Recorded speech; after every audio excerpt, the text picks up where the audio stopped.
I mean, the solution should be the end result they want. So for example, if I tell you, okay, next year I want to double the results of my business, I want to double revenues, for example. So today I'm at... Hello out there and welcome to our new Ask the CEO Q&A session here at the Virtual Frontier. Today's topic of our Q&A session is how to build a B2B sales funnel. Are you looking for ways on how to improve your sales activities? Did you ever wonder how it would be to work only with your dream clients? In this episode, we will discover on how you can build up your B2B sales funnel. What do you need to do to get to work not just with any clients, but your dream clients? And why it takes a portion of consistency and patience, like with the most things in life. See you in just a flash on the other side.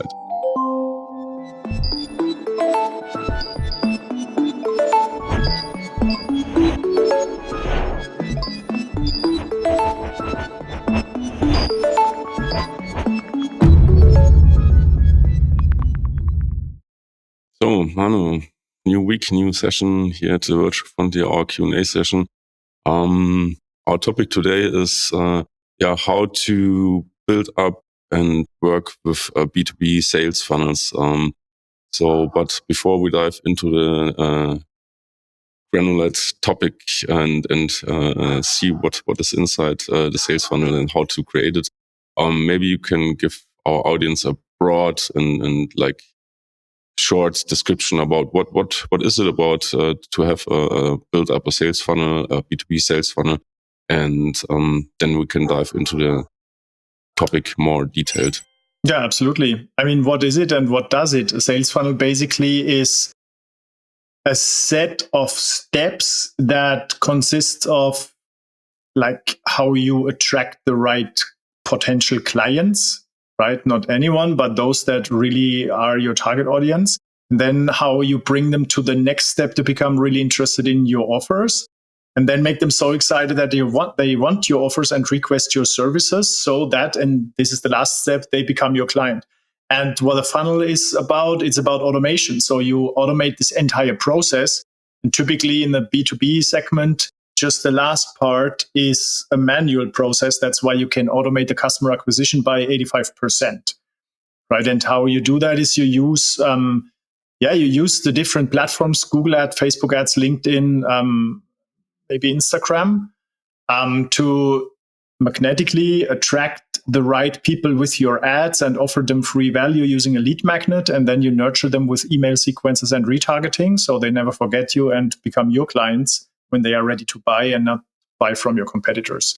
So the beauty of that is that you can in detail measure every performance or conversion in every step. And once you see that it's profitable, that you put $1 in on top and you get 2 out, then you scale that until it's not profitable anymore. But this is how you can really like scale a business using these platforms and digital marketing. And yeah, that scales. That's what a sales funnel is about.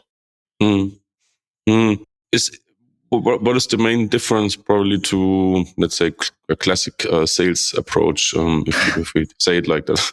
Yeah, the question is what is classic, but when I hear classic, I typically mean that it's like the old conventional stuff, talking how awesome you are as a provider and which awards you won and which awesome skills and people you have. And honestly, the marketplace is so crowded, no one really cares about all that bullshit.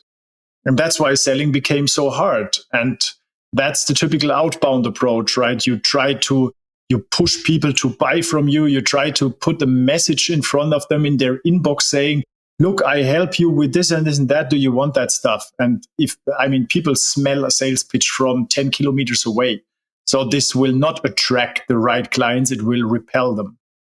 And a sales funnel does the opposite. It catches people from their attention, which is typically on the problem, right? And then you help them understand why that problem exists, what are the consequences if you continue going like this, and most importantly, what could be a solution. And you do that for free. And you provide more value by showing them and helping them understand how the solution can be built up. So it's education. And honestly, a lot of them can even do it themselves. But those that buy from you, they are real fans and they make all the difference. And you can charge much higher prices because you provided so much value up front. And even better, if you put this sales process with value instead of pushing for sales, you increase the perceived value on your client. And that's why they are also willing to pay higher prices, as they trust you, they see you as an authority, and they got value. So it gives them value for free instead of just a salesperson trying to hunt them to close a deal, right? That's the main difference between inbound and outbound. While inbound is the sales funnel approach that you can automate, and outbound is just people hunting other people for a sale. We will come back to the providing value in a bit. I would like to take a step back and ask you why each discussion about building up a B2B sales funnel starts with me, or let's say the company that I'm working with. What do you mean by that? Why that starts with the company? Why the work starts with me and not like with the client, let's say. I don't know why that is, but it shouldn't be like this. You should start with the client. Yeah, sure. But what I want to go for is like to get like in the first place, I need to get some things right in the first place on my side as a company. What yes. I need to get clarity about that I mean. Yeah, of course. I mean, it starts with the purpose of your business, and this is nothing abstract. The purpose is to solve problems for your clients. That's the purpose. Or if you don't have another more meaningful purpose, this is a purpose that works. And then you have to, of course, when you say the purpose is to solve problems for your clients, question number one, which client? Question number two, which problems, right? You need to define who is your target market. So where do you find these people? And you do that by defining a persona with demographics and then goals the person has and fears and current problem, and then maybe how the life looks like with all this problem to tell a story around that. So this is what you do when you define your market, your persona. But the focus is on the goals this person follows and the problems they have that prevent them from reaching these goals. And then this is how you have a gap, right? The person wants something, but currently doesn't have it, just a problem that prevents him or her from reaching the goal. This is the gap. And your offers, and I will describe what an offer is, your offers are there to solve this problem, or in other words, to build a bridge from where they are with all the problems to the other side with the solutions. This is what your offers do. This is the buyer's journey. And in order to start that, you need to catch people from where they are with their problem, right? And then you educate them, which is the first building block of the bridge. This is your free offer, your ad and your lead magnet. Problem, and then how the solution looks, the anatomy, the building blocks of the solution. And then the next thing is, like, you can have an individual free consultation, strategy call, project planning call, whatever it is, where you create a plan based on the individual situation of the person, how this can be implemented.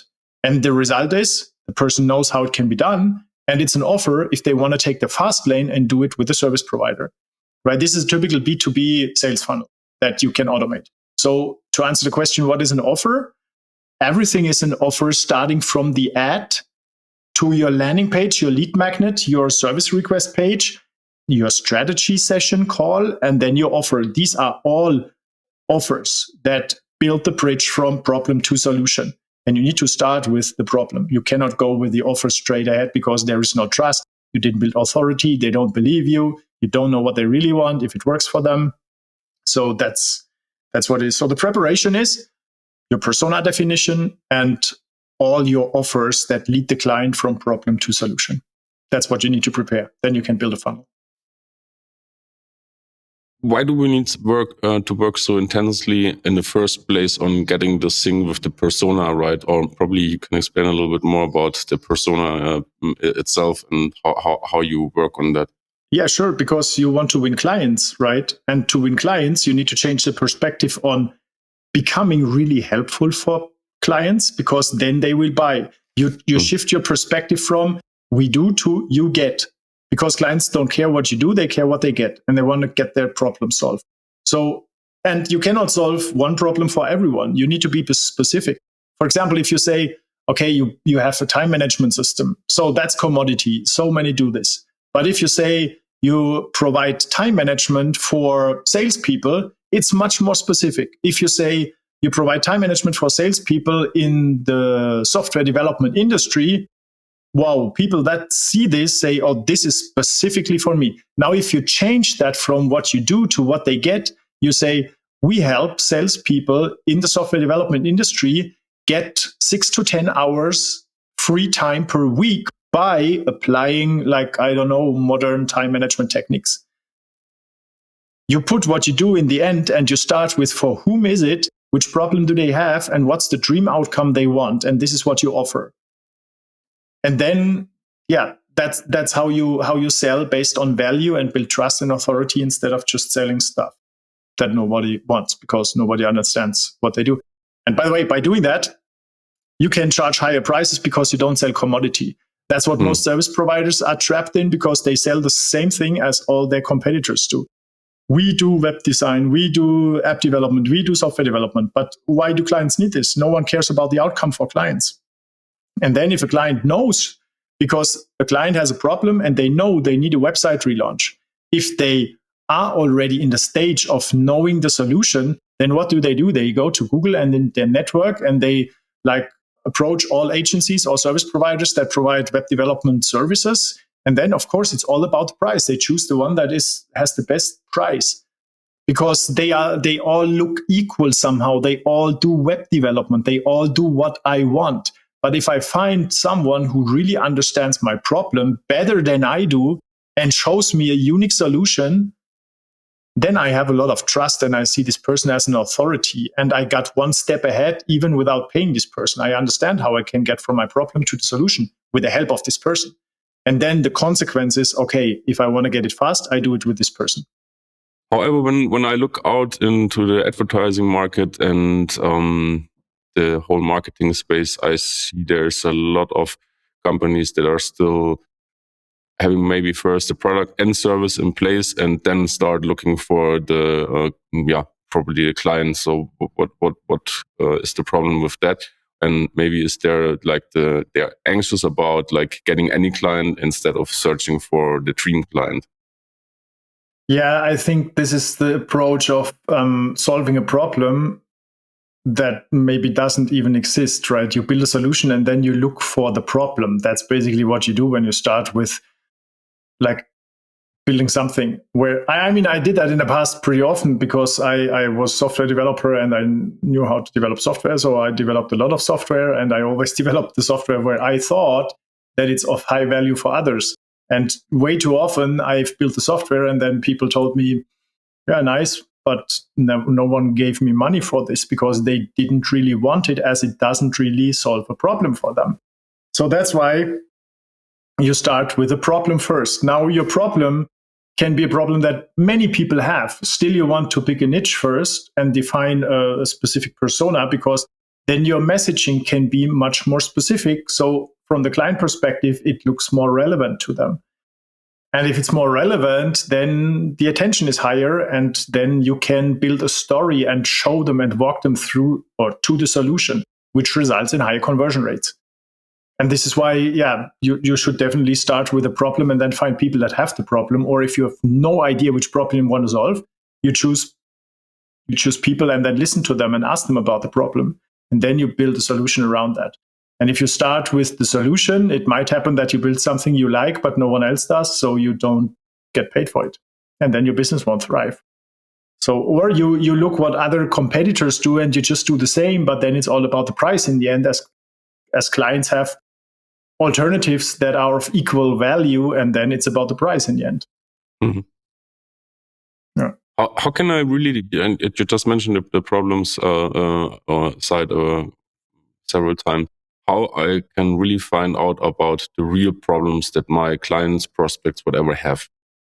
Yeah, typically that's what they complain about. You go to social media and look at them, or you talk to them and ask them, what do you want to achieve in 2020? What's your big goal that you follow? And then they say something. And then you ask them, okay, and then what do you think could prevent you from that? What could go wrong? Or why didn't you achieve that in 2021? And then they explain you why this wasn't possible and this is the problem. And if you can solve that faster and better than they can do, then you provide a real solution. So this is it's really asking and listening. And how could I close this? We just talked about before about the closing this gap between what I think it's the best solution and what is really the best solution for the customer's outcome. Sorry, can you repeat that? What is the best solution for the outcome? How can I eliminate the mismatch between what I think is the best solution and what is the really best solution for the customer?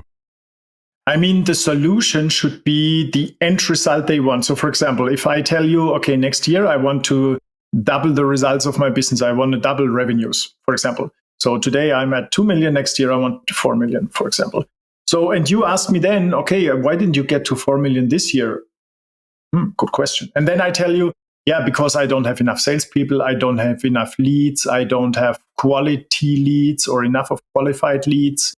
I have no idea how to generate leads. I don't know. There might be all kinds of reasons.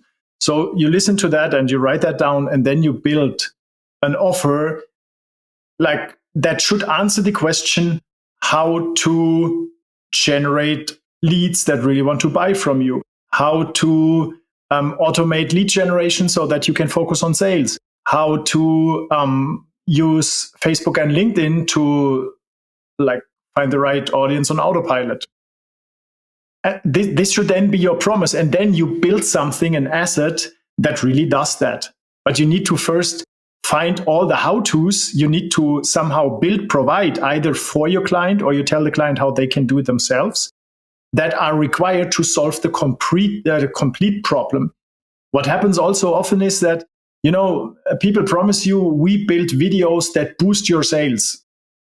It's good that they communicate what they do aligned with what their potential clients really want, boost sales. But just a video doesn't do that. You need to have an offer that makes sure that you know the audience of people that watch this video. What should the video do? So what should people that listen to this video do after the video? If there is no conversion, no call to action, the video has no value, as it doesn't result in any action. And then just creating one video rarely brings you the result. So you need to make sure that you look at the statistics of the video and then update the video to make it better so that it really increases the conversion rate. And you need to have education telling clients how a video can really improve their sales by improving the conversion rate, which results in more leads for a cheaper price, which results in more profit on the entire funnel. Right? So this is how you can link the things together. But you need to have that all. You need to solve the complete problem, not just one part of it, and claim that you boost sales. If you don't do that, that's just a lie. Yeah. When we zoom out from the whole thing a little bit, could you lay out the steps or the practical steps or some tips when we have the persona, or when we got the persona right? How is the funnel structured, or how the funnel looks if I build it, and probably how I do it? It depends on if you already have clients or not. Let's say you have already clients and you have an offer that existing clients bought, and you know why they bought it. So in other words, the value they got from. Then you look at these existing clients and try to find overlaps, and you use the overlaps to define the persona. These are criteria like the age, then job title if B2B, then what's the goal they want to follow and what's the problem they have.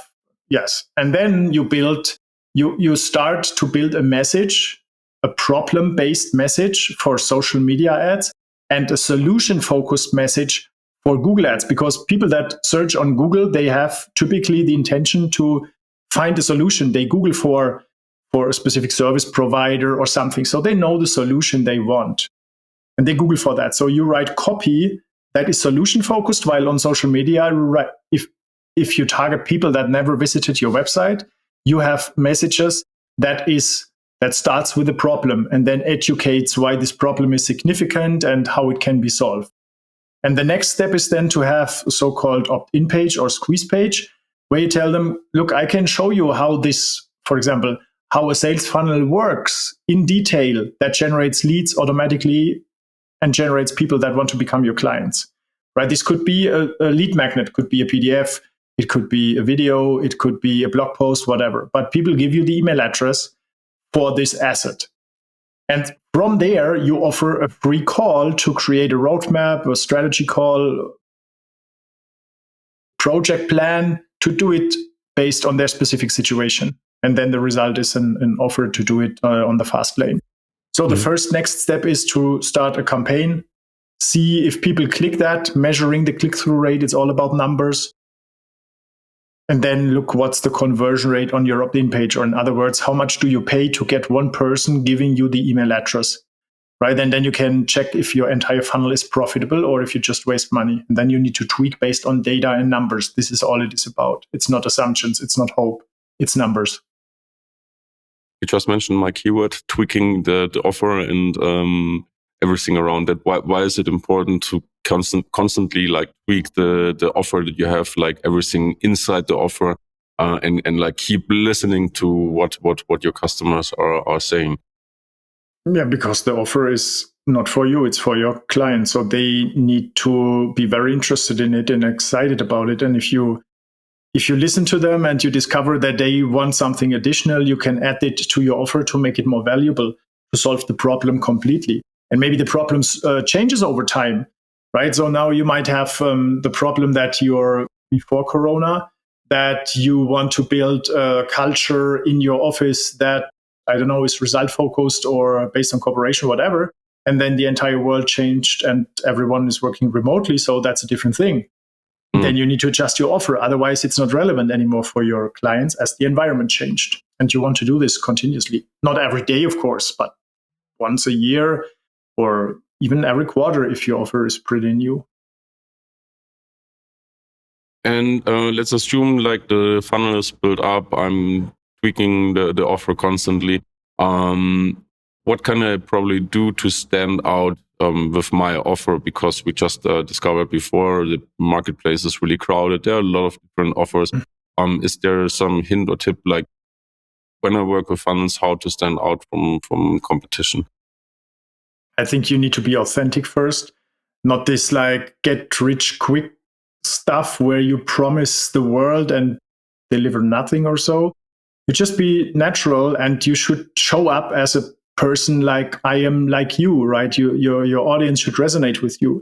So when you accomplish something that your audience wants to accomplish, or you did that for a lot of other clients, and you can authentically showcase that you did it, how you did it, and why clients wanted it, and from which problem it started, then it's simply relevant. It's relevant and it's interesting, and then clients will listen or read. And that is the first step to get their attention and to sell anything. Manu, last question for today. Again, we have a build-up funnel and everything, and then maybe some things are not working as expected. I need to change something, and probably a lot of people maybe get disappointed and say, this is nothing for me or whatever. Why consistency and also patience is really important in this whole process. Yeah, and that's the biggest challenge for most people, including myself when I started with that. I mean, if you change things all the time, you reset your learnings. For example, you start with one audience and you try to get leads or so within this audience, from this audience, and then you just switch to another audience. These are different people, so you cannot use your learnings, right? And when your strategy is that you try to solve a problem by just doing something differently, like that's what happens often, then people try Facebook ads, doesn't work after a month, they say Facebook doesn't work, so they go to Google. Try it a month, doesn't work, Google is also not working. And then they end up with nothing is working, so what are your alternatives? Then you failed, right? You need to keep as many variables as possible static, and then just tweak one or two variables. For example, you stay with a platform, you stay with the same audience, you stay with the same image if you have an image ad, you just change the copy. Then you know if you get better or worse results, that this copy cost it, the text cost it, right? And this is how you need to make the small adjustments, and this won't be fast. You can scale that up really fast once it works. But making it work is really from the top to the bottom, small tweaks based on numbers and KPIs, and not just based on panic, hope, fear, and blind assumptions. This won't work. Awesome. Manuel, any closing words or things that you have in mind, or something that we missed in this conversation?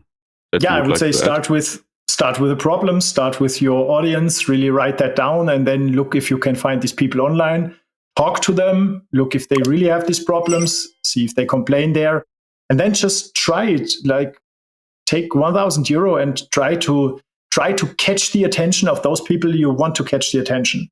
You best if you want to sell B2B, go to LinkedIn, because then you can really nail your audience. You can put your audience as a static variable, while on Facebook it's really hard to target B2B people. On LinkedIn, this is all LinkedIn is about. So you have this variable fixed. And then just play around with the ads, and on the click-through rate, you will see what resonates with them, what they find interesting. And from there, improve, and then work yourself down the funnel. This is how I would start. Awesome. Manuel, thank you very much for your time and the insights about how to create a good B2B sales funnels. See you next week on our next Q&A session. Absolutely. Cool. I enjoyed it. Thank you. Bye-bye. Bye-bye. We hope you found the session helpful. Head back to our in-depth blog article on how to build a B2B sales funnel and win your dream clients. Now it's your turn. What do you do to win clients you really, really want to work with? What are you doing differently? How can we do better? Let us know in the comments and reviews below. We love to read and respond to your comments. And one thing before you leave, hit the subscribe button, give it a thumb up, and share the session around with your friends and colleagues so they can take also advantage of this content. Sign up for the free business builder training on flashup.io and learn more about how to scale with your business at any time, work with global top talents, and make work better. On behalf of the team here at the Virtual Frontier, I want to thank you for listening. So until the next episode, keep exploring new frontiers.